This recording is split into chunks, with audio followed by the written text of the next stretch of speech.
আরে বন্ধু মেসি, তুমি এখান থেকে তাড়াতাড়ি নেমে যাও। আরে রোনালদো, তুমি এখান থেকে সরে যাও। যতক্ষণ না আমাকে বাইক কিনে দিবে ততক্ষণ আমি এখান থেকে মোটেও নামবো না। আচ্ছা ঠিক আছে বন্ধু। আরে এই মেয়ে, তোমার সবজির ব্যাগটা আমাকে দিয়ে দাও। এখন এগুলো ফেলে দিলাম। আরে তোমার লুডুস বাটিটা আমি ফেলে দিলাম, কিছু মনে করো না। আরে এখন আমাকে সোনার চেনটা নিয়ে এখান থেকে ভেঙে যেতে হবে। আরে আমার চেনটা নিয়ে ভেঙে গেল।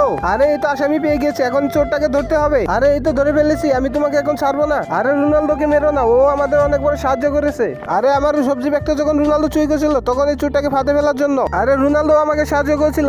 আমি যখন লুডুস খাচ্ছিলাম তখন কে যেন পিছন দিয়ে বিষ মিশিয়ে দিয়েছিল, সেজন্য রোনালদো সেটা ফেলে দিয়েছিল। আরে ওই উপরে থাকা সিসিটিভি ফুটেজটা দেখে নাও। আরে আমার সোনার চেনটা চুরি হয়ে গিয়েছিল, সেটা আমাকে রোনালদো ফেরত এনে দিয়েছে। রোনালদো আমার সোনার চেনটা বুঝিয়ে দিয়েছে। আরে রোনালদো, আমার জন্য তাতে বাইক নিয়ে আসো। আরে আমার বন্ধু মেসির কথা মনে পড়ে গেছে, আমাকে বাইক কিনতে হবে। আরে বাইকের দাম তো $1000। আরে পিছনে কি লাগাচ্ছে আমাকে দেখতে হবে। 1 মিলিয়ন সাবস্ক্রাইবার থাকলে বাইকটা ফ্রিতে পাবো। আর আমার কাছে একটা সাবস্ক্রাইবার নেই। আরে বন্ধুরা, তোমরা তাড়াতাড়ি সাবস্ক্রাইব করে দাও যাতে আমি আমার বন্ধু মেসিকে বাইকটা উপহার দিতে পারি।